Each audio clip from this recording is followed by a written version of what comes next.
Buenos días a todas las personas que nos siguen en las diferentes redes sociales, incluyendo esta transmisión en vivo. Quien les habla, Alexander, instructor de Saber Salud. Hoy con el tema y la capacitación en transfusión de hemoderivados y componentes sanguíneos. Vamos a hablar algunos aspectos legales sobre hemoderivados. En el artículo 49 de la Constitución Política de Colombia nos habla de garantizar a todas las personas el acceso a los servicios de promoción de la salud, protección y recuperación. Toda persona tiene el deber de procurar el cuidado integral de la salud y de su comunidad. Podríamos incluir ese artículo entonces como parte de la norma de donación de sangre y desde luego recuperación de la salud en relación a la transfusión de hemoderivados. La resolución 3100 del 2019 es una resolución expedida por el Ministerio de Salud que nos habla sobre los procedimientos y condiciones de inscripción para los prestadores de servicios de salud, incluyendo la habilitación. Y con relación al talento humano, como es de su conocimiento, el talento humano debe contar con la formación específica según los criterios establecidos para cada servicio. En este caso, vamos a hablar de la normativa del ministerio con relación al servicio transfuncional. Son varios los requisitos, vamos a comentarlos de una forma breve. La consecución, abastecimiento, almacenamiento y distribución de los componentes sanguíneos. La realización de las pruebas pretransfusionales y habilitar este servicio, desde luego, para apoyar otros servicios en el área de la salud.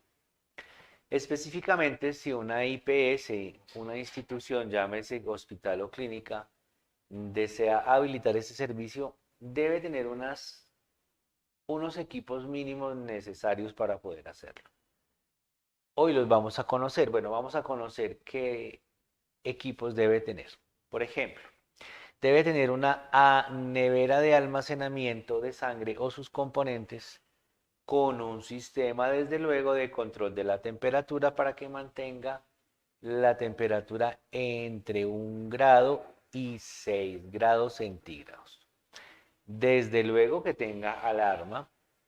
Debe tener un congelador para la conservación del plasma o los crioprecipitados cuando se requiera trabajar con estos componentes, con un sistema de control de la temperatura, ojalá por debajo de 18 grados sanguíneos. Desde luego debe estar el equipo de descongelación del plasma con un sistema de control de la temperatura. Y necesita algunos otros adicionales como una nevera de almacenamiento para los sueros y reactivos con termómetro de control de temperatura para que esta temperatura esté entre 2 y 8 grados. Necesita una centrífuga para la realización de las pruebas pretransfusionales y un agitador o rotador de plaquetas cuando se vaya a trabajar con las plaquetas para transfundírsela a los pacientes. Este agitador debe tener un sistema de control de temperatura entre 20 y 24 grados centígrados. Entonces es importante saber que si no cuenta la institución con el servicio transfusional como tal, debe tener estos equipos mínimos necesarios para poder apoyar a los demás servicios. Vamos a hablar de los formatos obligatorios. En toda institución, por norma del ministerio, o sea, de la resolución 3100, debe existir una solicitud de reserva de sangre y componentes. También debe existir un formato de entrega de sangre y de sus componentes al respectivo servicio solicitante. Entonces, fijémonos que es protocolo del ministerio que cuando un paciente necesita una transfusión, debe diligenciarse el formato de transfusión. Este debe enviarse al laboratorio clínico. En este caso, el laboratorio clínico lo pasará a el laboratorio o a la sala de transfusión y allí van a iniciar las pruebas necesarias para hemoclasificar la sangre. Cuando esta hemoclasificación está lista, entregan la sangre y sus componentes con un formato de entrega. Y adicional, ese formato de entrega debe tener también un formato de control de signos vitales y de reacciones alérgicas que pueda presentar al paciente. Que este formato es de carácter obligatorio diligenciarlo en el momento en que se recibe la sangre, porque es necesario colocar la hora en la que la recibo, el número de bolsa, el sello de calidad y se debe escribir en este formato la hora de inicio de la transfusión sanguínea. Otros datos adicionales van a ser los relacionados con el control de signos vitales al paciente. Fijémonos que el control de signos vitales se debe hacer cada 15 minutos. Al inicio, a los 15 minutos, a la media hora, a los 45 minutos, a la hora y así sucesivamente. La idea y el propósito es que se diligencien estos formatos. Bueno, una pregunta es, ¿qué hago con esos formatos? Uno de esos formatos de transfusión se va a guardar en la historia clínica del paciente y el otro formato se enviará al banco de sangre. Deben existir necesariamente también por norma de la resolución 3100 los protocolos relacionados con el manejo de transfusiones y sus complicaciones. De manera que debe estar escrito qué hacer cuando un paciente me presente una complicación secundaria a la transfusión. Debe existir otro protocolo que nos hable de cómo se van a transportar, conservar, embalar y remitir las muestras al banco de sangre para la realización de pruebas transfusionales. ¿Qué significa este punto? Vamos a imaginarnos que tenemos un paciente en el servicio de medicina interna, el cual tiene una de las indicaciones para la transfusión, que sería la anemia, tiene una hemoglobina de 4. El protocolo este debe indicar cómo debo yo transportar esas muestras después de que se le toman al paciente, cómo las debo envolver o empacar, cómo las debo entregar al banco de sangre y desde luego cómo va a procesarse esa muestra y el resultado. Bien, ¿qué sucede cuando las instituciones no tienen habilitado el servicio de transfusión sanguínea? Recordemos que no todos los hospitales y no todas las clínicas tienen banco de sangre, pero esto no es, digamos, una traba o un impedimento para que se pueda transfundir sangre o hemoderivados. La resolución 3100 también da algunas normas, como por ejemplo, si la IPS no tiene habilitado el servicio transfusional, pero realiza procedimientos de transfusión sanguínea, pues debe tener un convenio o un contrato escrito con un banco de sangre previamente certificado, obviamente, y que cumpla con las normas necesarias. Igual, si no tiene habilitado el servicio, debe cumplir con los mismos formatos que ya revisamos. El de solicitud de sangre, el de entrega de sangre y sus componentes a los diferentes servicios. Y desde luego el de control de reacciones adversas y control de signos vitales que se debe diligenciar cuando se inicia la transfusión. Recordemos que es importante recordar que estos formatos deben ir con las respectivas firmas y sellos. Firma del médico solicitante, firma de la enfermera que transfundió y obviamente firma del profesional bacteriólogo o el profesional del laboratorio clínico quien entregó las unidades de sangre. Esto hay que aclararlo porque como parte del proceso de seguridad del paciente y de calidad, se deben revisar esos datos.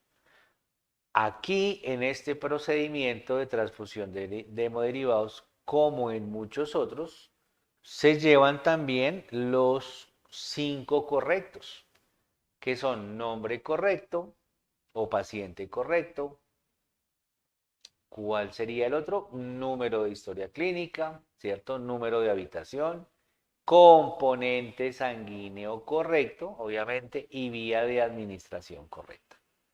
Es importante tener estos conocimientos de los 5 correctos y tener mucha precaución porque se pueden presentar desde luego eventos adversos. Bien, el Ministerio de Educación también participa en estos procesos de capacitación, como ustedes lo saben, por medio de las normas de competencia establecidas por el SENA, el Servicio Nacional de Aprendizaje. En este caso, la norma de competencia que se relaciona con transfusión de hemoderivados es la de asistir al cuidado del paciente crítico según las normas, protocolos y normativa de salud. Es importante resaltar que un paciente que reciba una transfusión sanguínea es un paciente que se encuentra en un estado de salud complejo. Muy bien. Definamos transfusión sanguínea. Transfusión sanguínea es una medida paliativa, recordemos esa palabra, paliativa, que tiene como objeto fundamental restablecer una condición. En este caso, ¿cuál condición? La condición clínica relacionada con la sangre, o sea, clínica hemática del paciente.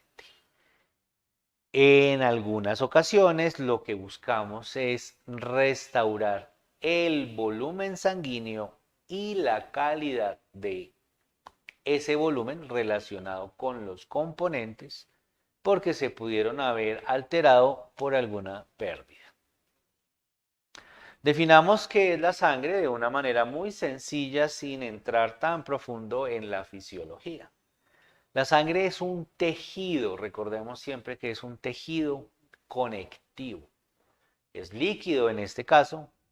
¿Circula por dónde? Por los capilares, tanto arteriales como venosos, por las venas, por las arterias y desde luego, para que circule es necesaria la participación del corazón, o sea, el bombear la sangre por medio de las aurículas y ventrículos. El color es un color rojo brillante cuando tiene oxígeno, o sea, cuando ya ha sido oxigenada en los pulmones, y es un color rojo oscuro cuando tiene disminución del oxígeno. De manera que para el personal del área de la salud podemos distinguir el sangrado arterial o el sangrado venoso, o la sangre arterial con relación a la sangre venosa. La sangre rica en oxígeno o brillante será sangre arterial y la sangre disminuida en oxígeno o pobre en oxígeno será de un rojo oscuro, será la sangre venosa. Es importante saber que la temperatura de la sangre al interior del cuerpo es más alta que la temperatura normal. La temperatura de la sangre es de 38 grados. lo que nos permite, entre otras funciones fisiológicas, mantener el calor corporal en los diferentes tejidos. Vamos a ver esta tablita sobre algunas características generales. Vamos a nombrarlas porque pueden variar estas características dependiendo del estado del paciente, pero también de los químicos que se utilicen para el análisis y el proceso de la muestra de sangre. Bueno, características de la sangre y valores típicos para adultos sanos. Tenemos entonces dos columnas. La fracción media del peso corporal es del 8%. El volumen en el cuerpo de un adulto varía. Las mujeres tienen más o menos de 4.5 litros y el hombre va a tener más o menos de 5 a 6 litros. El volumen del peso corporal es de 80 a 85 mililitros por kilo de peso del paciente. Con una temperatura media, ya lo dijimos, de 38 grados. El pH de la sangre va a estar siempre ubicado entre 7.35 y 7.45. Recordemos que esta es una variable que puede cambiar dependiendo del estado ácido-base del paciente, dependiendo si el paciente tiene una enfermedad crónica descompensada o un evento agudo. Pero por lo general vamos a encontrar el pH sanguíneo entre 7.35 y 7.45. Bueno, tiene una viscosidad en relación con el agua y tiene los valores de leucocitos de 4.5 a 5.5 y en el plasma de 2.0. La osmolaridad es de 280 a 296 miliosmoles. Tengamos en cuenta este concepto de osmolaridad en sangre porque es muy importante y también lo vamos a relacionar cuando hacemos una venopunción o colocamos un catéter periférico y administramos líquidos endovenosos. La salinidad media, sobre todo con presencia de sodio y cloro, es de 0.9%. Fijémonos entonces que con estos dos conceptos de osmolaridad y de salinidad media es en parte que nosotros trabajamos el concepto de soluciones isotónicas, hipotónicas e hipertónicas.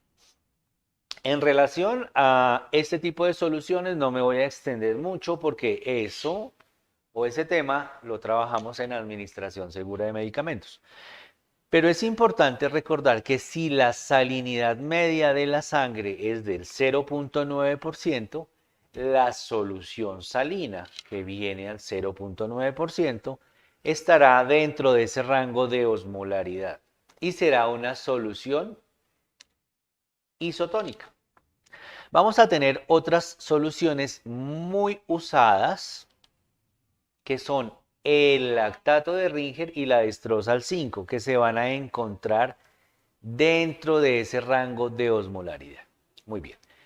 Entonces, aprovechando ya que está el concepto ahí, vamos a hablar de la solución salina al 0.9%.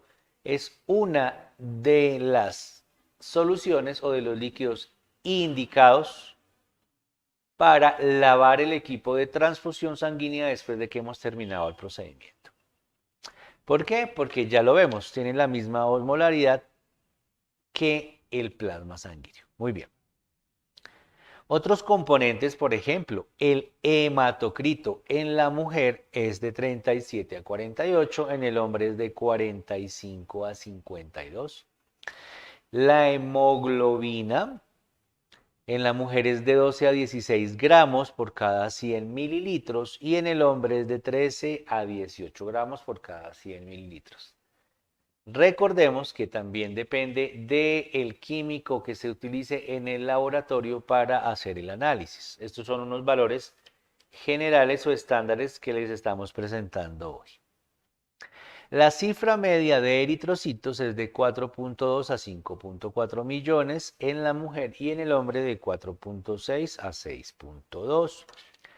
Cifra de trombocitos de 130.000 a 360.000 por microlitro y cifra total de leucocitos de 5.000 a 10.000 por microlitro. Muy bien. ¿Cuáles son las funciones de la sangre? Es una pregunta que siempre nos hemos hecho desde el punto de vista de la actividad o el desarrollo clínico. Definitivamente oxigenar. ¿Por qué la función de la sangre es oxigenar? Me van a decir ustedes. Porque la hemoglobina realiza el intercambio en el alvéolo de oxígeno por el CO2. De manera que recordemos un aspecto de fisiología muy interesante, pero también muy sencillo. El corazón está dividido en dos partes, el corazón derecho y el corazón izquierdo. El corazón derecho tiene como estructura la aurícula derecha y el ventrículo derecho. Cuando el ventrículo derecho bombea la sangre, esta sangre llega a los pulmones y se oxigena, es decir, en el alvéolo la hemoglobina cambia el CO2 por oxígeno. Una vez oxigenada esa sangre, llega a la aurícula izquierda y al ventrículo izquierdo. Y de esta forma, cuando el ventrículo izquierdo bombea, sale por las arterias la sangre oxigenada hacia el resto de los órganos. Entonces, fijémonos que la sangre va a transportar oxígeno y CO2, obviamente para realizar el intercambio como lo acabamos de describir en los alvéolos pulmonares. Pero no solamente transporta oxígeno y CO2, también transporta hormonas. Tenemos muchos órganos que producen hormonas de sus células endocrinas y exocrinas. Y transporta esas hormonas la sangre a los diferentes órganos. Por ejemplo, las glándulas suprarrenales producen adrenalina. Pero ¿cómo llegaría esa adrenalina de la glándula suprarrenal a los receptores cardíacos sin un transportador? En este caso, entonces, las glándulas suprarrenales van a estar conectadas. Las glándulas suprarrenales van a estar conectadas por pequeños vasos sanguíneos a los cuales va a llegar la adrenalina y va a ser transportada por la sangre hasta llegar a los receptores cardíacos. Fijémonos entonces que es una función de la sangre transportar. La sangre también transporta diversas células como los citoblastos de la médula ósea y otros orígenes a los tejidos donde se originan y se maduran. ¿Qué significa esto? Que también transporta células. También la sangre tiene un efecto de protección. Por ejemplo, en la sangre están los leucocitos, que son células que participan en la identificación de sustancias extrañas. A nivel del cuerpo, siempre están en la sangre haciendo su ciclo por los diferentes órganos y tejidos, leucocitos, que son los encargados de activar el sistema inmune. Cuando se encuentra una célula extraña, una célula de un virus o una célula bacteriana, estimulan y avisan al sistema inmunológico para que destruyan los microorganismos y esas células que pueden ser patógenas o cancerosas. La protección de la sangre ocurre por medio de los glóbulos blancos, que son los neutrófilos, eosinófilos, basófilos y desde luego los linfocitos. Los anticuerpos y otras proteínas sanguíneas neutralizan las toxinas y ayudan a destruir estos patógenos. Y también encontramos otro tipo de células especiales que las conocemos como los trombocitos o las plaquetas. Estas participan en los factores de coagulación, así que inician también el proceso de coagulación sanguíneo cuando hay alguna herida o alguna lesión y el objetivo es minimizar las pérdidas sanguíneas. ¿Qué otra función tiene la sangre? La sangre tiene una función de regulación. Por ejemplo, al absorber o ceder líquidos a los capilares ayudan a estabilizar la distribución de los líquidos en el cuerpo. Algunos habremos escuchado los conceptos de intravascular y extravascular, o habremos escuchado los conceptos de extracelular o intracelular. Por medio de estos procesos químicos como la difusión o la ósmosis, la sangre permite estabilizar esa distribución de líquidos en los diferentes espacios. Hace unos segundos hablamos del pH sanguíneo. El pH sanguíneo comentamos que debe estar entre 7.35 y 7.45.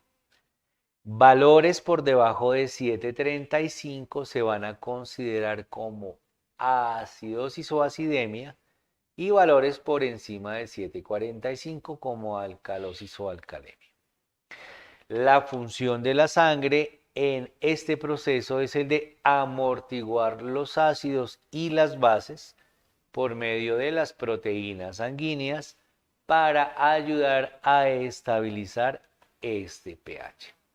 Si ustedes se fijan, entonces en sangre podemos tomar niveles de hormonas que se trasladan de los diferentes órganos exocrinos. También podemos tomar el valor o conocer el valor del sistema inmunológico y también podemos tomar o conocer el valor del pH sanguíneo. Bien, vamos a hablar de los componentes de la sangre. El hematocrito es el porcentaje del volumen integrado de los eritrocitos. Vamos a tener entonces glóbulos rojos, glóbulos blancos, plaquetas y plasma. Normalmente, ¿cómo conocemos los glóbulos rojos? Los eritrocitos. Los glóbulos blancos los conocemos como leucocitos, las plaquetas las conocemos como trombocitos y desde luego tenemos el plasma.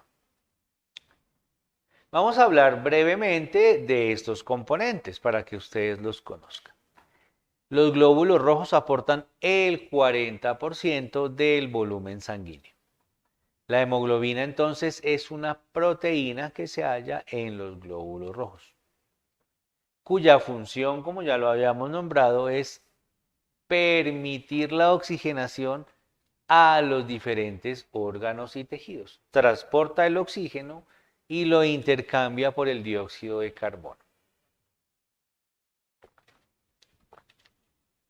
Bien, la hemoglobina y los eritrocitos nos permiten determinar la cantidad de oxígeno que se puede transportar en sangre. El hematocrito es el volumen de sangre entera compuesta por eritrocitos. Ya habíamos mencionado que en hombres era entre el 42 y el 52%, y en mujeres entre el 37 y 48%. Y la concentración de hemoglobina en hombres de 13 a 18 gramos por cada 100 mililitros y en mujeres de 12 a 16 gramos por cada 100 mililitros. La cantidad de eritrocitos también la tenemos entre 4.6 a 6.2 millones. Los glóbulos blancos, entonces, tienen una porción aproximada de un glóbulo blanco por cada 600 o 700 glóbulos rojos. Y se encargan los glóbulos blancos principalmente de la defensa del organismo contra las infecciones. Vamos a tener diferentes tipos de glóbulos blancos. Los neutrófilos están presentes en un mayor número. Nos ayudan contra las infecciones, ingiriendo y degradando o eliminando esas bacterias, también los hongos y otros conocidos como detritos externos. En el caso de los glóbulos blancos vamos a tener los linfocitos con tres tipos principales, como los linfocitos T, los linfocitos B y las células citolíticas conocidas como linfocitos NK. Los linfocitos NK tienen la función de defender al organismo contra virus, detectar y destruir las células, algunas que ellas pueden ser cancerosas. Y los linfocitos B se transforman en células plasmáticas y producen anticuerpos. También tenemos otro tipo de glóbulos blancos como los monocitos, que son los que fagocitan. Cuando escuchen esta palabra fagocitar, significa ingerir. Ingieren las células muertas o dañadas y ayudan en la defensa también contra muchos microorganismos. Los eosinófilos eliminan los parásitos, destruyen las células cancerosas y están presentes cuando hay una reacción alérgica. Y los basófilos también participan en esa regulación de una reacción alérgica. Contestando una pregunta que nos hacen con mucha frecuencia en las diferentes capacitaciones de por qué siempre o casi siempre se toma un cuadro hemático. Miremos que podemos en el cuadro hemático analizar glóbulos rojos, glóbulos blancos y plaquetas. Y en el caso de una infección, tomando un cuadro hemático, podemos analizar los valores de los glóbulos blancos como los neutrocitos, como los monocitos, los eosinófilos y los basófilos, dependiendo del tipo de proceso viral, bacteriano o parasitario que tengamos en el cuerpo. Las plaquetas o trombocitos, hay una proporción de una plaqueta por cada 20 glóbulos rojos y estas están presentes en el proceso de la coagulación. Siempre que escuchemos la palabra aglutinar o aglutinación, se refiere a que estas células o plaquitas se juntan, se unen para formar el tapón sanguíneo. El plasma entonces es una mezcla ¿de qué? De agua, proteínas, algunos otros nutrientes, electrolitos, desechos del metabolismo, desechos nitrogenados, hormonas y desde luego presencia de gases que son originados del metabolismo celular. Bien. Miremos algunas de las proteínas que están presentes en el plasma, que es muy importante que ustedes tengan este concepto y si no que lo memoricen, que lo recuerden. En el plasma sanguíneo vamos a encontrar la albúmina, que es la responsable de la presión osmótica principal y también transporta lípidos, hormonas, electrolitos como el calcio y amortigua o ayuda en el proceso de control y estabilización del pH. Tenemos globulinas y alfaglobulinas, tenemos aptoglobina, que transporta la hemoglobina liberada por los eritrocitos muertos, ceruloplasmina, que transporta cobre, protombina, que promueve la coagulación, y recordemos que la protombina es una de las pruebas que nosotros usamos para medir la coagulación. Es el mismo PT, protombina. Tenemos transferrina, que transporta hierro. Tenemos proteínas de complemento que ayudan a la destrucción de toxinas y microorganismos. Tenemos también gamma globulinas, que son anticuerpos que nos permiten combatir patógenos. Y tenemos el fibrinógeno en un porcentaje del 84%. Este fibrinógeno se convierte en fibrina y es el principal componente de los coágulos sanguíneos. Pero también recordemos que en la obstrucción arterial, como en el caso del infarto agudo del miocardio, que ocurre a nivel de la obstrucción de las arterias coronarias, desafortunadamente este fibrinógeno está presente formando o ayudando a formar la placa que obstruye la arteria coronaria y que genera el infarto. Bien, revisemos algunos otros componentes del plasma. Tenemos, por ejemplo, el agua con el 92% de la cantidad, proteínas entre 6 y 9 gramos por cada 100 mililitros, albúminas, globulinas y fibrinógeno, que ya los nombramos. Pero también vamos a encontrar dextrosa. Ojo acá, que es muy importante este concepto. La dextrosa o la glucosa está en el plasma presente y su valor es de 70 a 110 miligramos por cada 100 mililitros. ¿A qué les recuerda eso? Muy bien, les recuerda a la prueba que nosotros tomamos con una gotica que se llama glucometría. De manera que si hay azúcar en el plasma sanguíneo, por eso también vamos a hablar de la dextrosa en agua destilada al 5% como solución isotónica. Vamos a encontrar aminoácidos de 33 a 51 miligramos, tenemos ácido láctico de 6 a 16 miligramos. Vamos a encontrar lípidos. En el plasma sanguíneo hay lípidos. Los lípidos totales de 450 a 850. El colesterol de 120 a 220. Los ácidos grasos de 190 a 420. Tenemos las lipoproteínas de alta densidad o el colesterol que llamamos colesterol bueno de 30 a 80 miligramos y el colesterol que llamamos colesterol malo o las lipoproteínas de baja densidad de 62 a 185 miligramos. Están presentes los triglicéridos de 40 a 150 miligramos.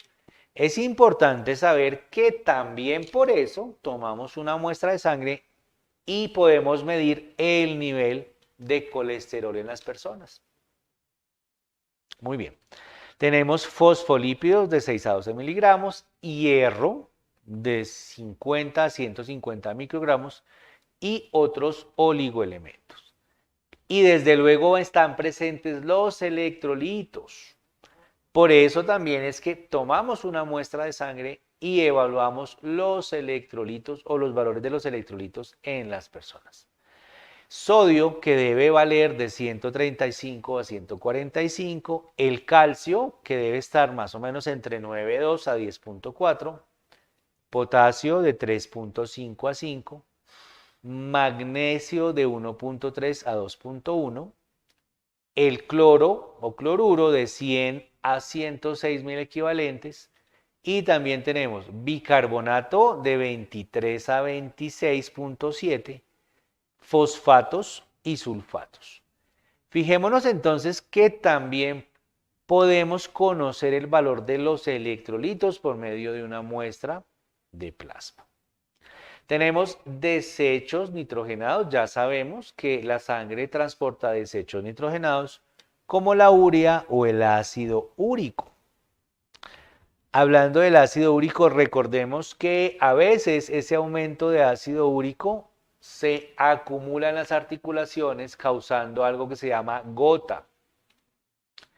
Los valores de urea de 10 a 20 miligramos, el ácido úrico de 1.5 a 8 miligramos por cada 100 mililitros, creatinina de 0.6 a 1.5, creatina de 0.2 a 0.8, amoníaco, bilirrubinas de 0 a 1.0 miligramos por 100 mililitros.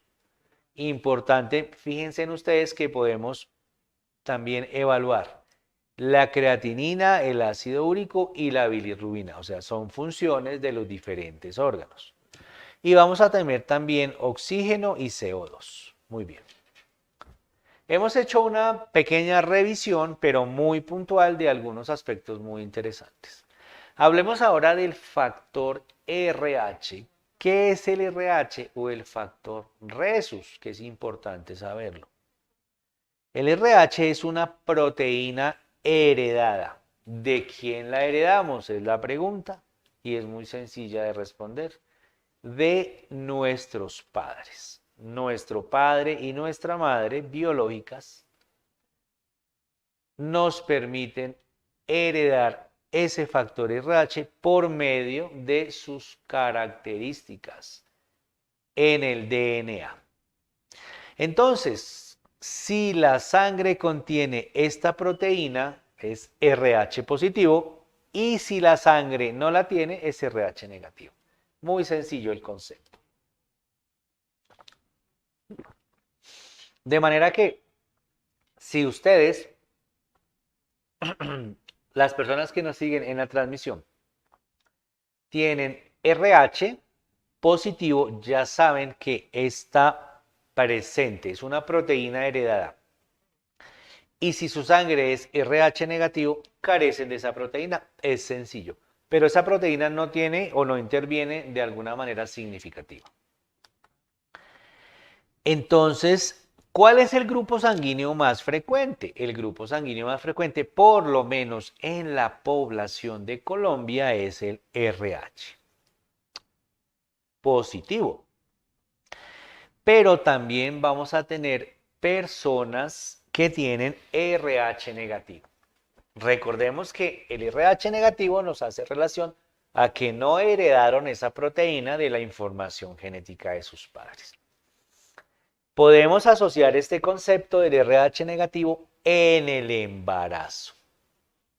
Porque cuando una mujer es RH negativa y su bebé es RH positivo, necesita una vigilancia y cuidados especiales.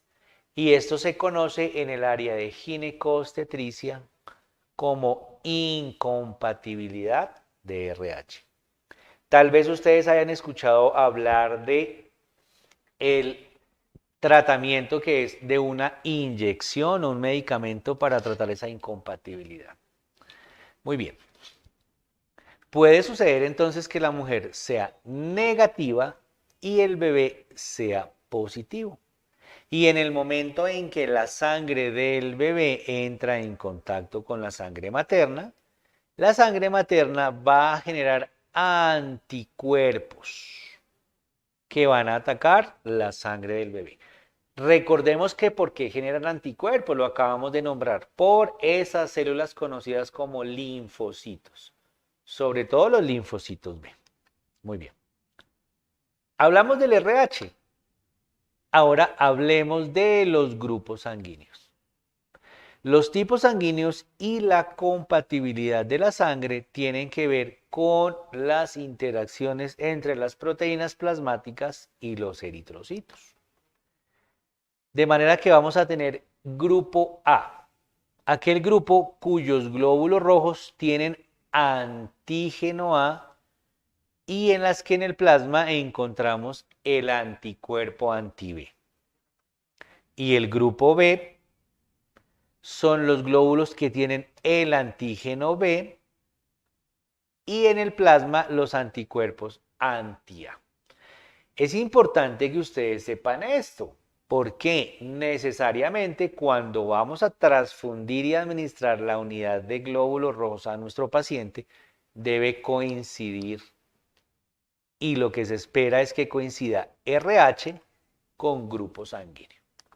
Bien, nos quedan el grupo sanguíneo AB y el grupo O.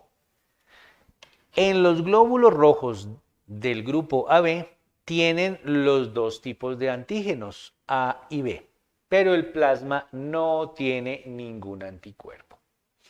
Y en el grupo O, los glóbulos rojos no tienen antígenos y el plasma tiene anticuerpos A y anticuerpos B. Sencillísimo, no tienen por qué ustedes confundirse ni complicarse. Esta es la clasificación que se hace cuando ustedes en su trabajo diario le toman un tubo al paciente y lo envían al laboratorio para saber la hemoclasificación. Repitámosla.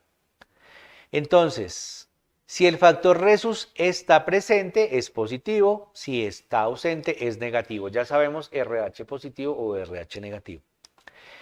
Y la diferente presencia de antígenos o anticuerpos, tanto en el plasma como en la sangre, es lo que nos permite clasificar los grupos A, B, AB o el grupo O. Muy bien. ¿Qué componentes sanguíneos vamos a transfundir? Entonces, ¿o por qué debemos transfundir? Siempre que pensemos en la posibilidad de transfundir un paciente, debemos tener tres objetivos básicos. Primer objetivo, identificar la causa de la deficiencia. ¿Qué causa, qué enfermedad, qué alteración o qué patología es la que me está llevando a tener la opción de transfundir un componente sanguíneo? Conociendo o respondiendo esta pregunta, vamos a encargarnos de la segunda pregunta. Solamente voy a administrar el componente que tiene déficit. Y el tercer objetivo o la tercera pregunta es, ¿debe existir la máxima seguridad al transfundir el producto sanguíneo? Y la respuesta es sí. O sea, que mi meta es ¿cuál? Como trabajador del área de la salud. Primero, identificar el factor que el paciente necesite o la deficiencia, solamente administrarle lo que él necesita y mantener todas las medidas de seguridad en este proceso. Muy bien. Ahora sí, ¿qué transfundimos? Transfundimos sangre total, concentrados de glóbulos rojos, concentrados de hematíes, plasma fresco congelado, crioprecipitados y concentrados de plaquetas. Vamos a describirlos muy brevemente para que ustedes, quienes están tomando esta capacitación, tengan claridad en los diferentes conceptos.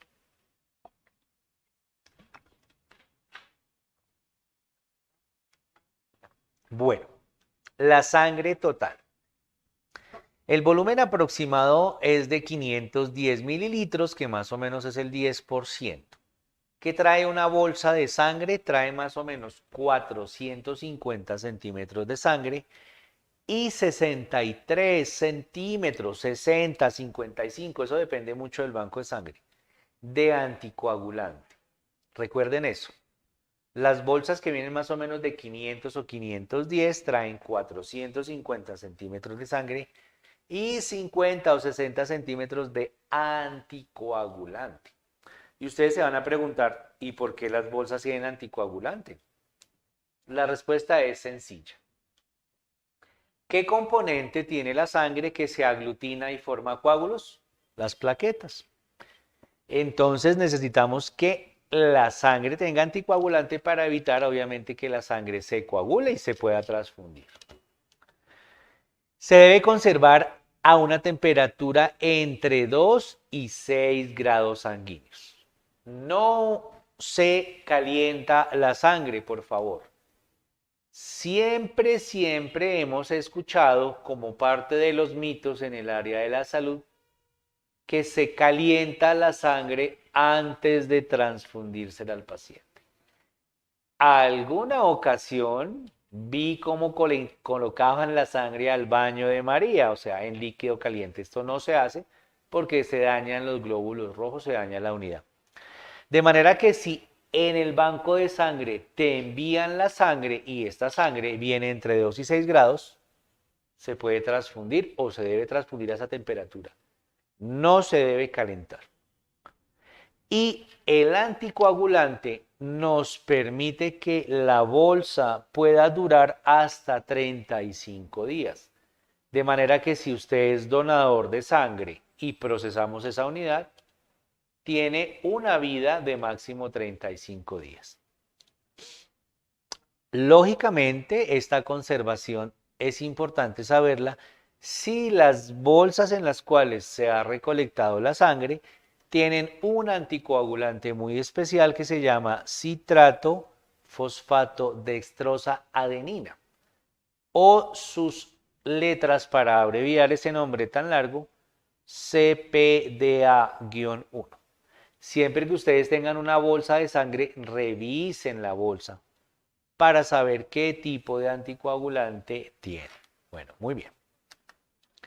El concentrado de glóbulos rojos es de un volumen aproximado de 200 a 250 mililitros. Tiene una proporción de hematocrito entre el 60 y el 70% de ese volumen de 200 mililitros, con un volumen aproximado de 80 a 100. Es importante saber que en un adulto de 70 kilos de peso corporal, una unidad va a incrementar la hemoglobina aproximadamente en 1 gramo. Una unidad aumenta la hemoglobina en 1 gramo. Por eso, en algunos pacientes necesitamos transfundir 2 unidades para tratar de aumentar la hemoglobina en 2 gramos. O hasta 3 unidades, o inclusive en esos pacientes que tienen una pérdida importante, podemos transfundir hasta 4 o más unidades. Tengamos en cuenta que cada unidad más o menos aumenta la hemoglobina en 1 gramo. Los concentrados de hematíes se van a obtener en el laboratorio por medio de procedimientos físicos de centrifugación. Recordemos que hace unos minutos, al iniciar la capacitación, hablamos de las máquinas centrifugadoras que se deben tener como parte del equipo en el banco de sangre. Los concentrados de hematíes permiten reducir la cantidad de leucocitos contaminantes a un nivel mínimo, en el que no se generan reacciones indeseables en el receptor. Es importante tener en cuenta esto. Recordemos que son los leucocitos presentes en la sangre los que a veces nos van a hacer pasar esos difíciles momentos cuando el paciente presenta reacciones alérgicas. En un concentrado de hematíes, la cantidad de leucocitos es menor, por tanto, la probabilidad que el paciente haga una reacción alérgica es menor. Tengamos en cuenta esta comparación con la sangre total, porque en la sangre total la cantidad de leucocitos es mayor. Y pues no se necesita realmente sino un pensamiento crítico para analizar que cuando yo transfundo sangre total, hay mayor riesgo de una reacción alérgica por la cantidad de leucocitos, a diferencia si de pronto solo transfundo un concentrado de hematíes, porque ya lo vimos, los hematíes tienen menor cantidad de leucocitos. Los concentrados de hematíes deben usarse dentro de las 24 horas de su preparación, o de lo contrario, desecharlos porque ya no se deben transfundir posterior a ese tiempo. Muy bien. Podemos transfundir plasma fresco congelado. Este plasma, las bolsas tienen un volumen más o menos de 200 a 250 centímetros y la duración máxima de ese plasma después de que se ha donado es hasta de 1 año, pero se debe conservar a una temperatura de menos 30 grados centígrados. Recordemos que hace unos minutos hablamos de los equipos y yo les comentaba que debe existir un equipo o una nevera con un control de la temperatura para poder mantener el plasma a menos 30 grados centígrados. Pero cuando el paciente que usted tiene bajo su cuidado o bajo su atención tiene una orden de transfundir plasma fresco congelado, esto no significa que le vamos a colocar el plasma congelado. Debe haber en el laboratorio una máquina especial para descongelar el plasma y que nos lo envíen ya descongelado y a una temperatura que se pueda transfundir. Muy bien. Tenemos también los crioprecipitados. Los crioprecipitados son un conjunto de proteínas de alto peso molecular que se obtiene del plasma fresco. Es una porción que la conocemos como criosoluble que se precipita por un proceso de descongelación y resuspensión de la sustancia del plasma. ¿Podemos transfundir crioprecipitados? Sí, claro, también podemos transfundir crioprecipitados. Tenemos los concentrados de plaquetas. Y los concentrados de plaquetas se preparan a partir de unidades de sangre que no están enteras y obviamente que no están refrigeradas a menos de 20 grados centígrados. Entonces ustedes me van a hacer una pregunta. Todos estos procesos, ¿cómo se hacen? Claro, al donar una bolsa de sangre o al donar una unidad de sangre, cuando usted es donador de sangre, extraen más o menos 450 centímetros y en algunas ocasiones, dependiendo la demanda, la dejan como sangre total o de esa sangre que usted donó van a extraer el concentrado de glóbulos rojos o extraen un concentrado de hematíes, pero también de esa unidad pueden extraer plasma fresco, crioprecipitados o concentrados de plaquetas. Y aprovecho el comentario para decirles que por favor donen sangre. Es necesario donar sangre y ayudar a las personas que requieren este tipo de hemocomponentes.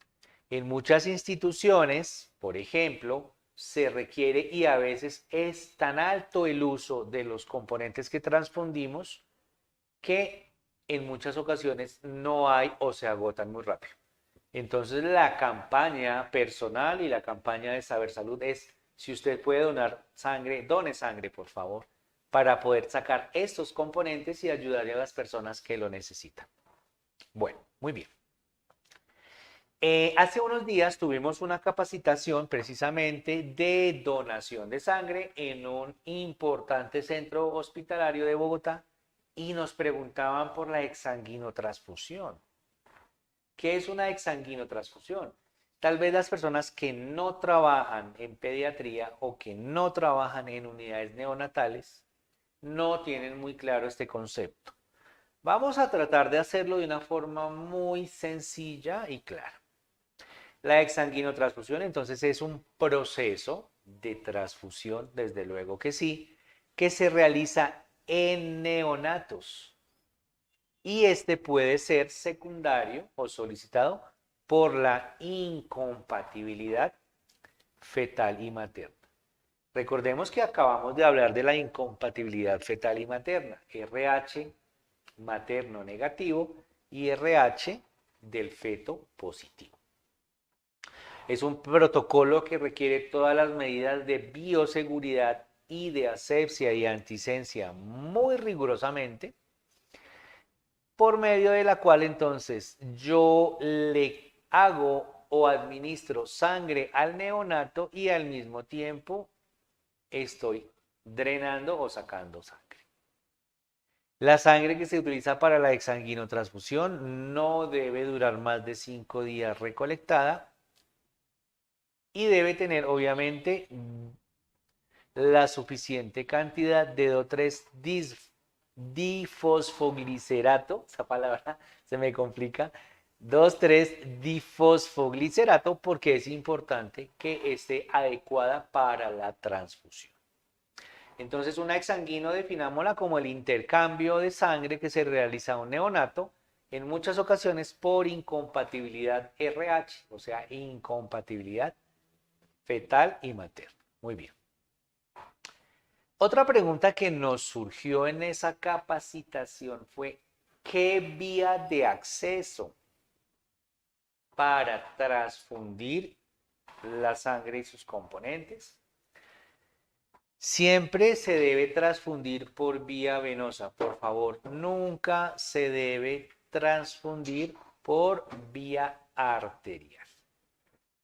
Entonces, ¿cuáles son las venas que yo como profesional del área de la salud debo tener en cuenta para canalizar e iniciar este proceso sanguíneo? Son las venas superficiales de la cara anterior del antebrazo, sugeridas en muchas capacitaciones por nosotros. Tenemos la vena cefálica y la vena basílica. Bien, nos dicen que hay una pregunta de una de las personas que está siguiendo esta capacitación. Listo, nos pregunta Cristina Cordero. Buenos días, ¿por qué los hombres tienen más cantidad de sangre? Vamos a responder la pregunta de Cristina Cordero. Los hombres tienen más cantidad de sangre porque tienen mucho más masa corporal.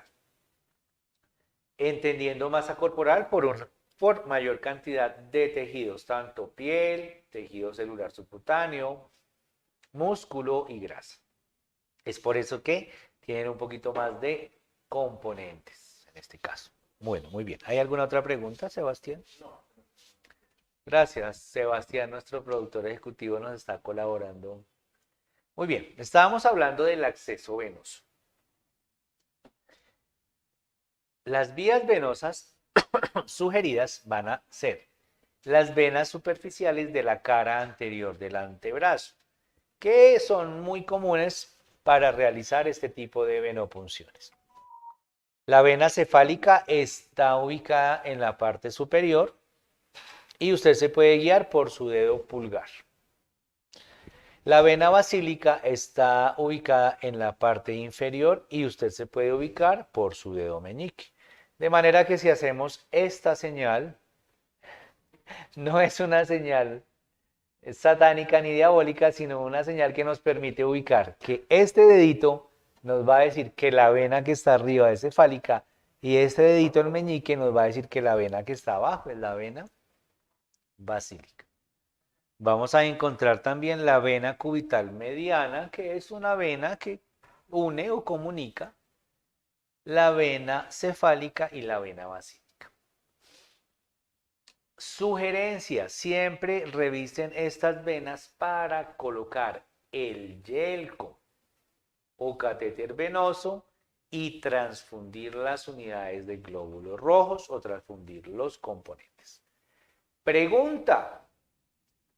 ¿Qué número de catéter debo utilizar? Traten en lo posible siempre de utilizar catéteres de buen calibre. O sea, en adultos un catéter 18 o 16 y dependiendo de los niños un catéter 20 o 22. En el caso de que sean lactantes o ya muy pequeñitos, necesitaríamos utilizar un catéter 24.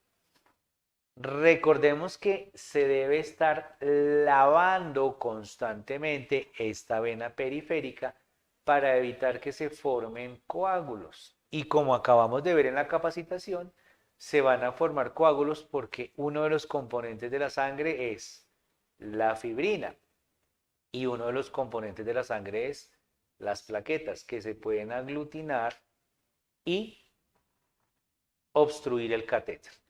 Pregunta, ¿con qué solución lavo? Ya lo acabamos de ver y lo hablamos. Vamos a lavar con solución salina al 0.9%. No vamos a utilizar otras soluciones, porque la solución salina, como lo vimos al principio de la capacitación cuando hablamos de componentes sanguíneos, tiene una osmolaridad muy cercana a la del plasma sanguíneo y en composición de sodio y cloro, el plasma tiene una composición del 0.9%, muy parecida a la de la solución salina. Cuando se le tape un catéter por una transfusión, lave con solución salina. Cuando necesite y terminó la transfusión y necesite lavar el equipo de transfusión sanguínea, utilice una solución salina. Muy bien.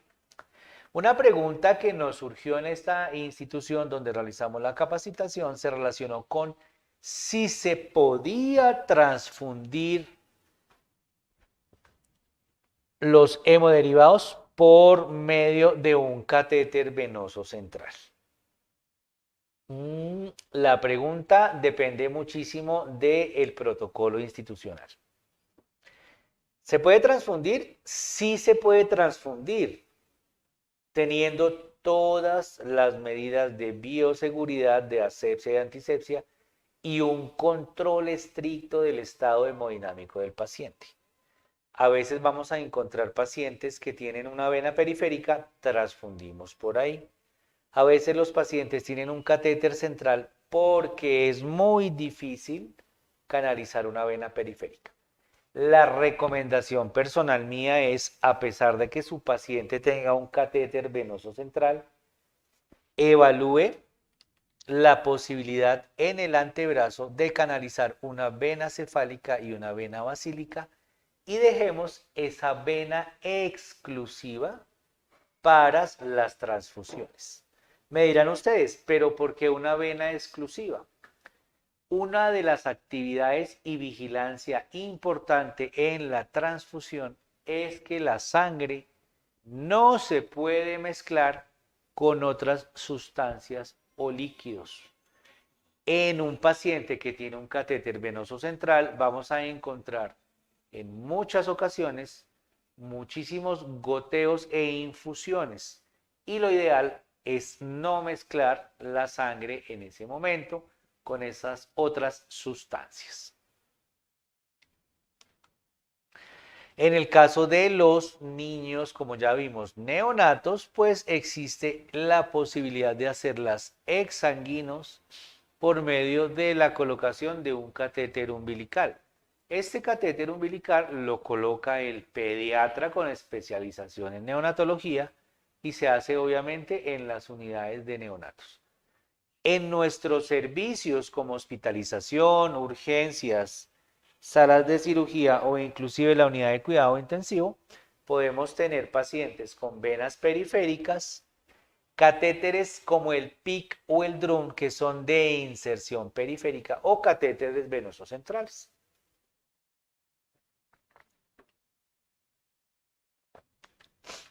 Bien. Recomendaciones para la transfusión de sangre. Las hemorragias con una pérdida de más del 25% del volumen sanguíneo total. Heridas por arma de fuego, heridas por arma cortopunzante, traumatismos que nos lleguen a urgencias, pacientes que en sala de cirugía están sangrando muchísimo, o las pacientes del código rojo, esas pacientes maternas que hacen sangrado, van a requerir transfusiones de sangre inmediatas.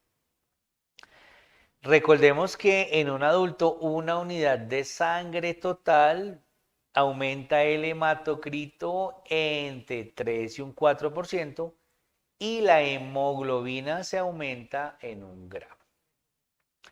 En pacientes pediátricos, la transfusión de 8 mililitros por kilo puede proporcionar el aumento de la hemoglobina aproximadamente en 1 gramo. Muy bien. Pregunta, el equipo de transfusión sanguínea. Entonces, yo voy a utilizar un equipo de transfusión sanguínea. Ellos tienen una cámara, un filtro, perdón, en la cámara de goteo. Y la sangre cuando me llega al servicio o cuando me la entregan del banco de sangre, debo iniciar la transfusión antes de 30 minutos, por favor. A veces sucede que recibimos el componente sanguíneo, lo dejamos ahí y a las 2, 3 horas iniciamos la transfusión. Recomendaciones. Se debe iniciar antes de 30 minutos la transfusión del hemoderivado.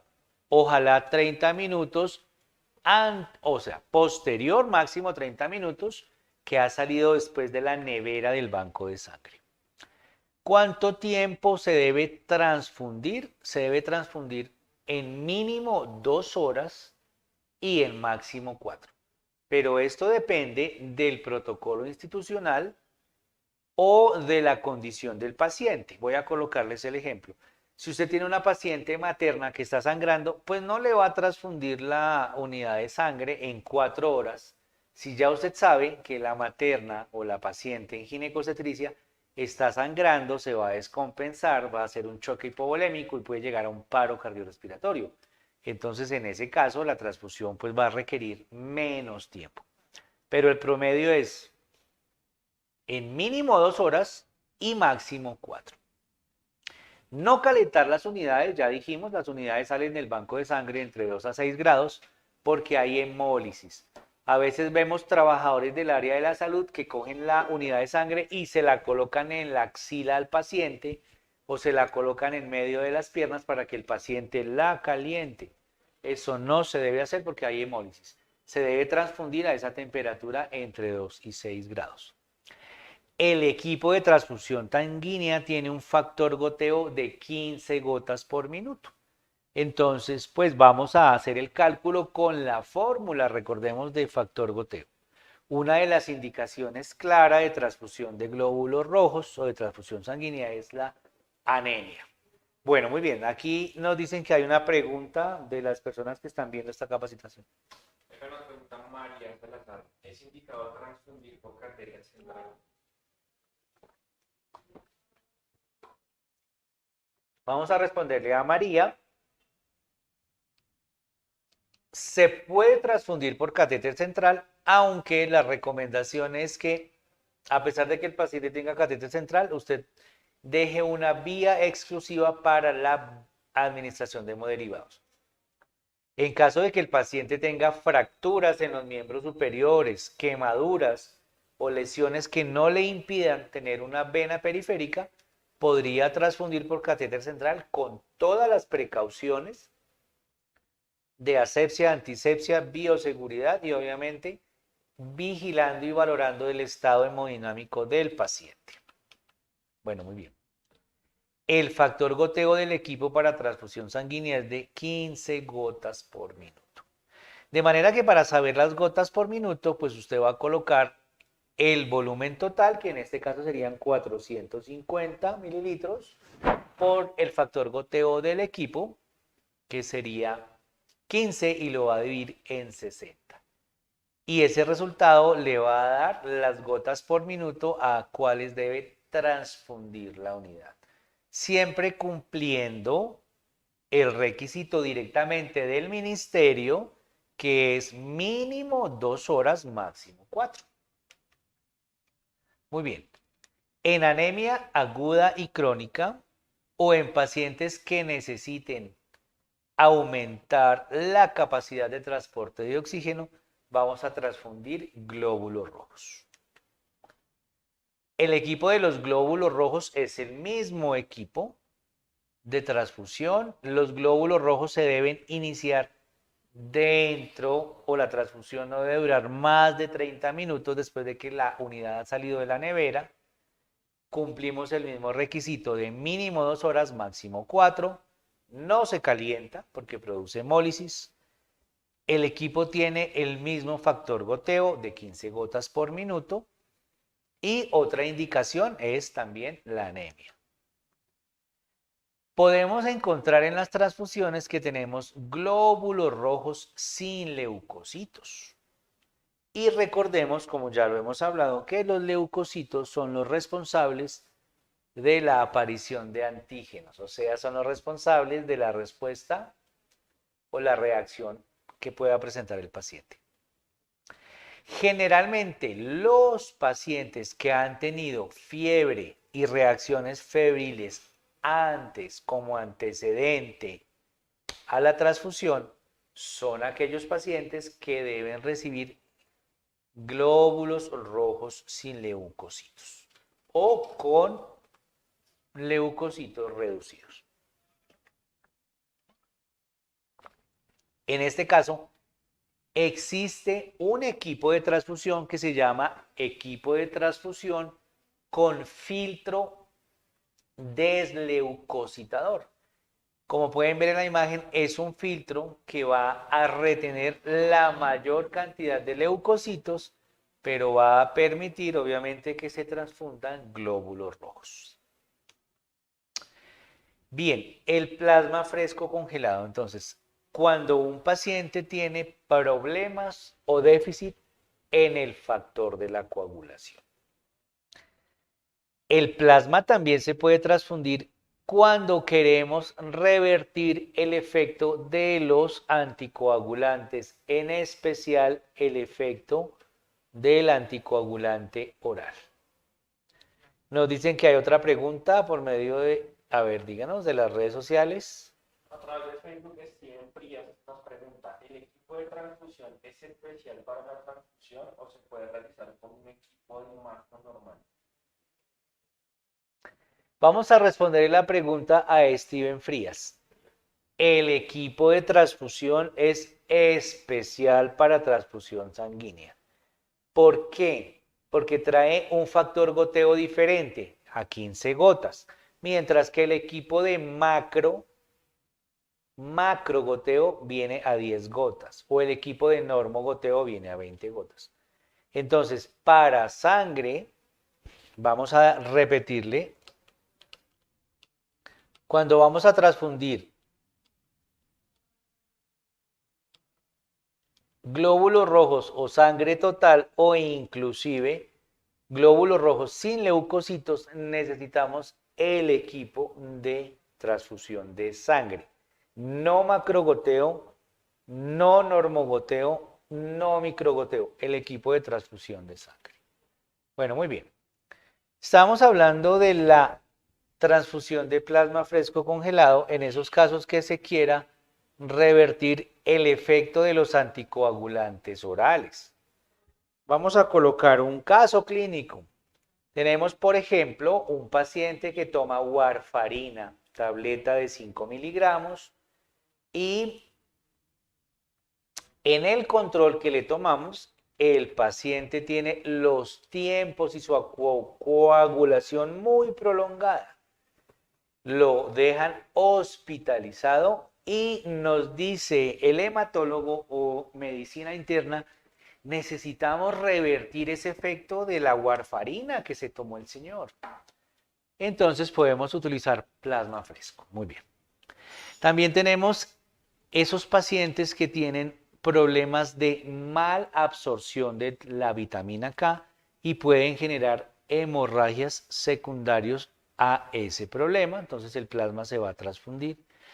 Y una patología que se llama la púrpura trombocitopénica o trombótica. También podemos transfundir plasma fresco congelado. El equipo de plasma es un equipo que tiene un filtro estándar. La transfusión debe durar entre 20 y 30 minutos. No puede durar más de 30 minutos la transfusión por unidad de plasma. Y el plasma que se descongela debe ser transfundido máximo las 24 horas siguientes. De manera que si no se transfunde, pues vamos a perder esa unidad de plasma. El plasma también nos permite reponer los factores de coagulación y puede utilizarse en una dosis de 10 a 20 mililitros por kilo. De manera que si un paciente pesa 60 kilos y le vamos a transfundir 10 mililitros, la transfusión total del plasma sería de 600 mililitros. ¿Cuántas unidades de plasma? La unidad de plasma viene más o menos de 200 o 150 mililitros, así que le podemos transfundir 3 o 4, dependiendo, insisto mucho, del protocolo del laboratorio y de la cantidad que se extraiga de la sangre normal. Los crioprecipitados. El volumen de la bolsa de crioprecipitados es de 15 a 20 mililitros. Las indicaciones son enfermedades como la hemofilia, enfermedad de von Willebrand, déficit congénito o adquirido de fibrinógeno y alteraciones en el factor 3. El factor 3 de la coagulación entonces también está presente. Fijémonos que todos estos pacientes con estas enfermedades presentan alteraciones en la coagulación. Los crioprecipitados se deben mantener a temperatura ambiente y se transfunden máximo en 4 horas. La sugerencia es transfundirlos igual que el plasma entre 20 y 30 minutos posterior a que ha sido descongelado o enviado del laboratorio de banco de sangre. Los concentrados de plaquetas se pueden administrar en esos pacientes que tienen alteraciones de las plaquetas y que tienen prolongación de sus tiempos de coagulación, que buscamos mejorar el efecto de hemostasia. Por ejemplo, una indicación es el valor de las plaquetas menor a 50.000. Cuando tenemos un cuadro hemático debemos revisar las plaquetas de los pacientes. A veces esos pacientes con plaquetas menores a 50.000 necesitan el transfunción o transfundir de los concentrados de plaquetas. Hay algunas otras patologías como la aplasia medular que también van a sugerir la transfusión de plaquetas. En algunos casos la dosis puede ser de 0.1 microgramos por kilo. Bien, importantísimo, el concentrado de plaquetas no se debe agitar ni mover con fuerza porque produce agregación plaquetaria y daño en la unidad. Y la recomendación para el concentrado de plaquetas es transfundirlo con una jeringa, generalmente de 50 a 60 centímetros, y con una aguja de grueso calibre, o sea, con una aguja número 16, que son las agujas que vienen de color rosado. La idea de los concentrados de plaquetas es administrarlos máximo 30 minutos. Máximo. Pero cuando te llegue el concentrado de plaquetas se debe administrar inmediatamente. Bien. Vamos a ver las principales reacciones adversas a las transfusiones de los diferentes hemocomponentes ya para ir entrando en la parte final de esta capacitación. Vamos a hablar de la reacción hemolítica aguda, la reacción anafiláctica, la lesión pulmonar aguda producida por la transfusión que se conoce como TRALI, la reacción febril no hemolítica y la reacción de alergia a nivel de piel o urticaria. Bien, podemos también tener reacciones por contaminación bacteriana y reacciones por sobrecarga circulatoria. Bien. La reacción hemolítica aguda hace referencia a la destrucción de los glóbulos rojos en el espacio intravascular, en este caso en el espacio intravenoso, producida por la interacción de los anticuerpos del paciente con los antígenos de los glóbulos rojos del donante. ¿Qué significa esto? Que las células de defensa del receptor actúan, se disparan y obviamente reconocen los antígenos de la bolsa transfundida y se produce la reacción hemolítica. Obviamente con las normales descompensaciones que puede presentar el paciente. En este caso puede ser alteración de los signos vitales y la respuesta febril, o sea, aumento de la temperatura corporal. Tenemos también la reacción anafiláctica, que generalmente ocurre dentro de los primeros minutos de iniciar la transfusión. La reacción anafiláctica puede producir hipotensión, taquicardia, dificultad para respirar, pérdida del conocimiento, puede llegar inclusive hasta arritmias cardíacas y un choque. Por eso es tan importante, y lo hablamos al principio, de realizar el respectivo control de signos vitales cada 15 minutos desde el inicio hasta la transfusión.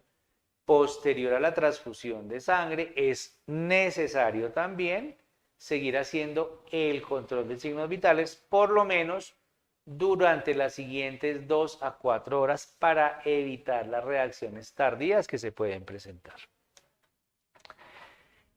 TRALI, lesión pulmonar aguda producida por la transfusión. Este tipo de lesión es una insuficiencia respiratoria y edema pulmonar no cardiogénico durante la transfusión. Hay una necesidad, en este caso, por la insuficiencia respiratoria, de apoyar al paciente con ventilación mecánica. Es una activación del endotelio por los neutrófilos, causando daño en el endotelio y aumento de la permeabilidad capilar. Tenemos la reacción febril no hemolítica, que es el aumento de la temperatura corporal en 1 grado y o más durante la primera hora o inclusive 1 hora posterior a la transfusión. Por eso les decía que terminada la transfusión debe seguir el control de signos vitales, inclusive máximo hasta las 4 horas posteriores. También vamos a tener que en pacientes politransfundidos esta reacción febril no hemolítica puede ser muy común y generalmente es debida a la presencia de leucocitos. Ya lo hemos hablado, los leucocitos son las células de defensa. Entonces, esa reacción puede ser ocasionada obviamente por la presencia de leucocitos. A nivel de la piel tenemos reacción alérgica que la conocemos como la urticaria. Las urticarias son mucho más comunes y generalmente se presentan en el 2% de las transfusiones. Estas reacciones de urticaria están asociadas a los componentes de las proteínas del plasma. Recordemos que ya lo nombramos. Y los síntomas del paciente incluyen prurito. El prurito, recuerdan que era la sensación de rascarse. Urticarias y eritemas, que son los brotes que aparecen en la piel, y el enrojecimiento cutáneo. La reacción por contaminación bacteriana entonces se relaciona a esa reacción cuando las bacterias están presentes en la piel. En este caso, al realizar la venopunción debemos tener toda la técnica estéril necesaria, o estas bacterias pueden estar presentes en la bolsa de sangre. Sin embargo, recordemos que la bolsa de sangre se le hace un control estricto en el laboratorio para evitar precisamente infecciones como el sífilis, como la VIH, como la hepatitis y como la enfermedad de Chagas. Se hacen pruebas previamente en el laboratorio. Puede ocurrir esta contaminación bacteriana en el momento de hacer la recolección de la sangre, o sea, cuando la persona la está donando. Por eso es que se sugiere que en el momento en que usted vaya a donar sangre cumpla unos requisitos muy especiales, como por ejemplo, no tener ninguna enfermedad en ese momento, no tener antecedentes de VIH, hepatitis o sífilis, no estar cursando con algún tratamiento antibiótico. Y en el caso de los tatuajes o piercings, haber transcurrido más o menos entre 6 meses y 1 año posterior a haberse hecho el tatuaje o el piercing. La infección bacteriana también puede ocurrir por errores en el almacenamiento y muy específicamente por congelación y descongelación incorrecta de las unidades. Bien, la reacción por sobrecarga circulatoria es muy importante porque es una función de los profesionales del área de la salud, muy específicamente del personal de enfermería, auxiliares de enfermería y enfermeras jefes, realizar el adecuado control de líquidos.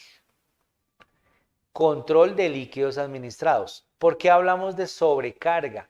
Porque recordemos que estamos administrando sangre y hemoderivados, pero también estamos administrando volumen al paciente. Esta sobrecarga es muy riesgosa, sobre todo en las dos extremos de la edad, en niños pequeños y en ancianos o en adultos mayores. Pero también tenemos otro tipo de pacientes, como por ejemplo, que tengan algún compromiso cardíaco o pulmonar, pacientes, por ejemplo, con EPOC, con cor pulmonar, con insuficiencia cardíaca congestiva, con cardiomegalia, con hipertrofia de los ventrículos, con hipertrofia de las aurículas, pacientes que estén haciendo edema o anasarca. Tenemos pacientes también con anemia crónica o pacientes que definitivamente no toleren el incremento rápido de la volemia, como por ejemplo pacientes con insuficiencia renal aguda o insuficiencia renal crónica. Muy bien. Destaquemos acá entonces la importancia del control de líquidos administrados y eliminados. La sangre se debe contabilizar como líquidos administrados. No solo la sangre, sino cualquier hemodiderivado, porque tenemos sangre, plaquetas, los concentrados de plaquetas o los crioprecipitados. Bien, hablemos de los registros en la historia clínica. Entonces, toda unidad de sangre que usted reciba en sus manos, unidad de plasma, unidad de crioprecipitados, concentrado de glóbulos rojos, usted debe revisar. Debe revisar el sello que viene de seguridad del banco de sangre. Debe revisar la unidad de la bolsa de sangre. Estas deben coincidir con los formatos. Recordemos, el formato de entrega y el formato de signos vitales. Debe coincidir con el RH del paciente, positivo o negativo, y debe coincidir con el grupo sanguíneo. También ya hemos hablado de eso. Debe verificar la hora en que salió de la nevera del banco de sangre y lo ideal es, como ya lo hemos comentado, transfundirla durante los siguientes 20 a 30 minutos. No se debe demorar más.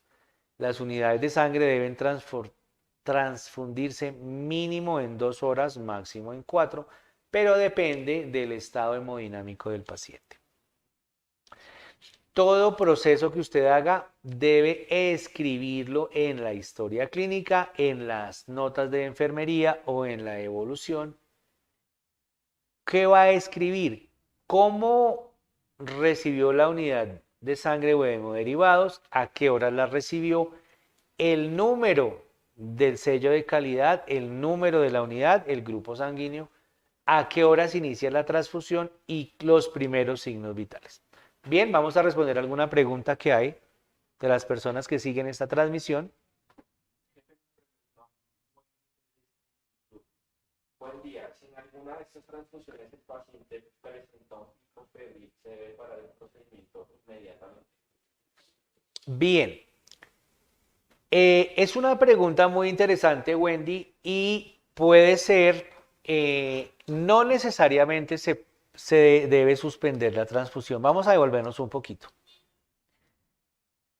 A veces los pacientes nos pueden hacer fiebre por una reacción hemolítica aguda. En caso de que tengamos claro que es una reacción hemolítica aguda, se debe suspender la transfusión. En caso, por ejemplo, de que sea una reacción febril no hemolítica, la temperatura puede continuar la transfusión con el control adecuado del paciente. Porque las reacciones febriles no hemolíticas a veces están presentes en pacientes que tienen antecedentes de varias transfusiones. Entonces, la pregunta para respondértela claramente es, se debe evaluar al paciente y el estado hemodinámico. Si en ese caso fue solo un leve aumento o un aumento de la temperatura, puede ser una reacción febril no hemolítica y se podría continuar. Pero en caso de que sea una reacción hemolítica aguda, el paciente nos va a hacer fiebre constantemente y en ese caso sí debería transfundirse la unidad de glóbulos rojos, enviarla al laboratorio clínico y avisar porque esto sería un evento. Un evento, se consideraría como un evento adverso en este caso. Bueno, muy bien. Otra pregunta. ¿Por qué no se debe donar sangre cuando se tiene? Adriana Sánchez, no se debe donar sangre si no ha transcurrido más o menos un año de un tatuaje. ¿Es por qué? Porque con todo respeto de las personas que realizan los tatuajes, muchos de ellos no manejan las técnicas estériles. Cuando usted se realiza un tatuaje en la piel, la aguja con la que le realizan el tatuaje debe ser estéril. La tinta con la que le realizan el tatuaje debe ser estéril. Y la máquina con la que le realizan el tatuaje debe estar esterilizada. Si tú vas a ver muchos sitios donde hacen tatuajes, no esterilizan la máquina, las tintas las comparten porque obviamente son un poco costosas, de manera que la tinta que utilizaron para tu tatuaje la van a compartir con otras 5 o 6 personas que van a hacerse tatuajes. Entonces a veces comparten esa tinta, la tinta debe ser de uso exclusivo para la persona. Y a veces puncionar la piel, ¿qué genera? Genera sangrado y la sangre es un medio de contaminación para diferentes enfermedades como hepatitis, VIH, inclusive enfermedad de Chagas y otras. Por eso es cuando va a donar sangre se espera que haya pasado mínimo un año porque en ese año, si presentas alguna alteración del estado de la salud, pues se va a notar.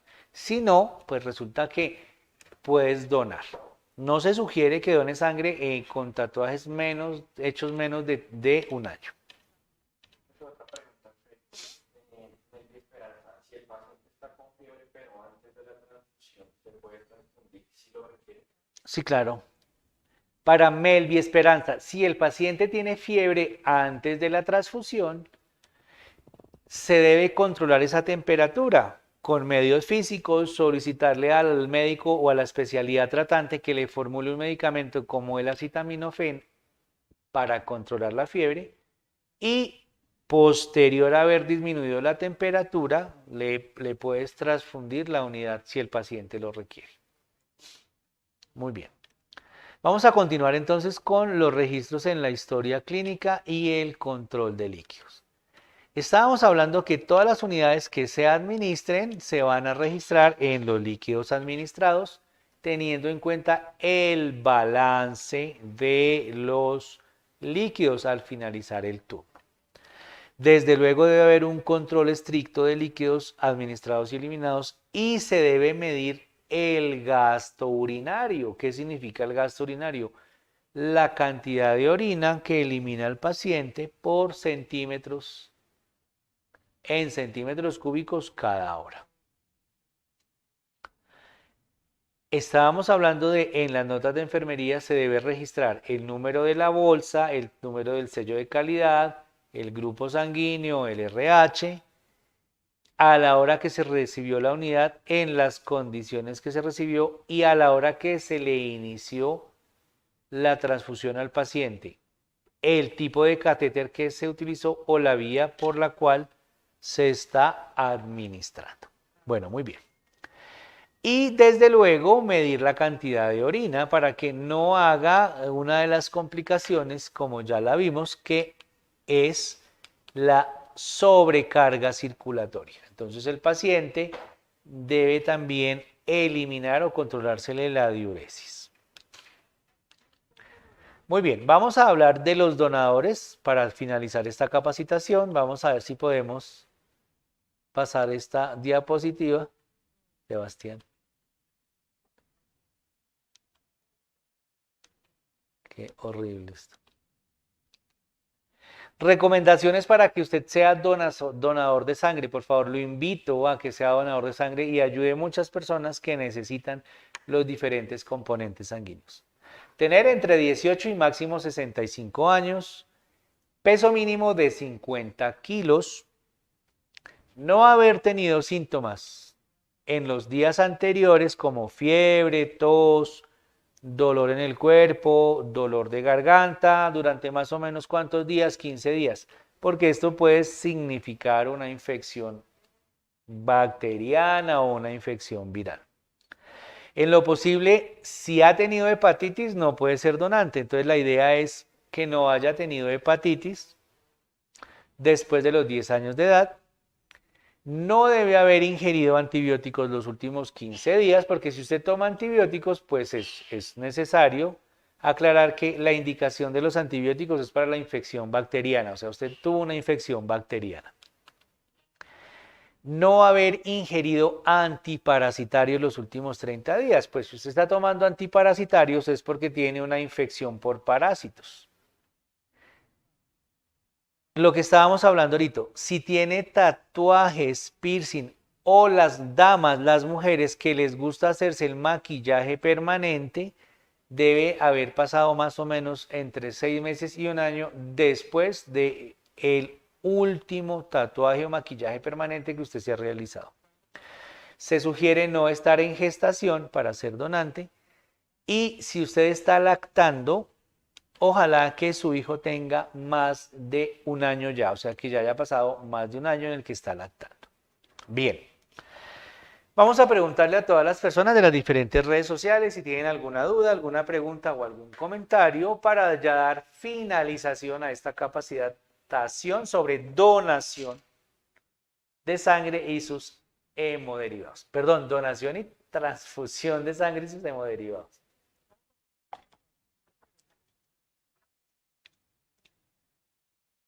No, Sebastián, no hay preguntas que lo veo que está que contesta ya las. Esa es otra pregunta.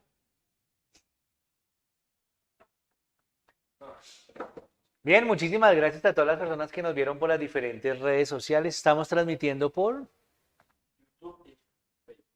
Bien. Gracias a todas las personas que nos siguieron en la transmisión en YouTube. Active la campanita. Suscríbase para que cada vez que vayamos a hacer una capacitación nueva le llegue a usted el mensaje. Próximamente la capacitación en seguridad del paciente, cordialmente invitados a todas las personas en Facebook Live. Suscríbase, dele link, revisen nuestros videos y estén muy pendientes de la próxima capacitación en seguridad del paciente. Muchísimas gracias a todas las personas que nos vieron en esa transmisión en vivo. Quien les habla, Alexander, instructor de Saber Salud. Una feliz tarde para todos. Muchas gracias.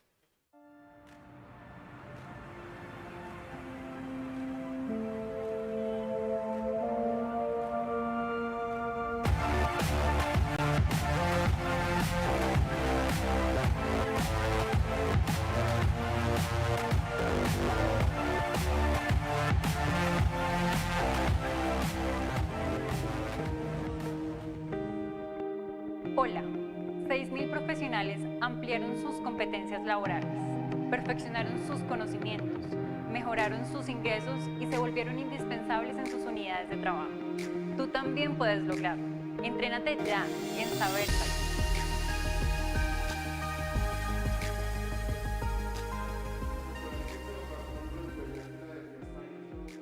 Somos una institución de educación reconocida en Colombia por la formación de personal idóneo para trabajar en cada una de las áreas de talento humano. Hola, mi nombre es Daniela Ramírez, estudiante de Saber Salud, y los escogí a ellos porque cuentan con grandes profesionales en el área de la salud y esto ayuda a ampliar mis conocimientos en esta área y a vincularme de manera más eficaz en el área laboral.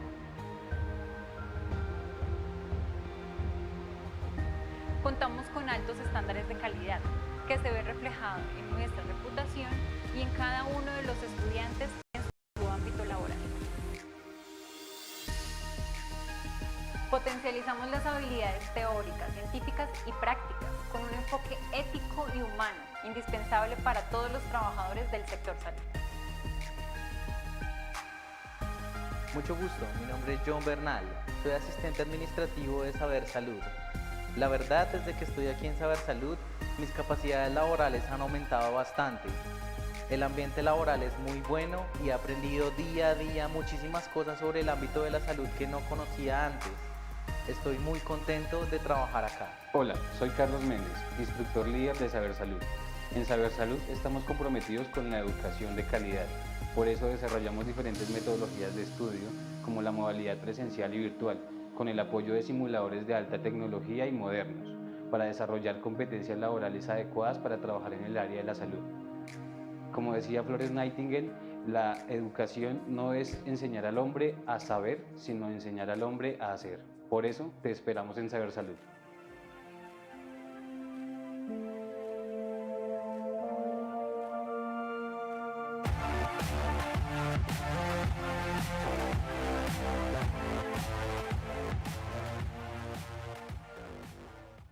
Hola, soy Iván Torres, coordinador de proyectos en Saber Salud, donde estamos comprometidos con la importante tarea de multiplicar el conocimiento, siendo gestores del cambio, creando la cultura del saber como base fundamental de la calidad en el trabajo y en diversos campos del sector salud y organizacional.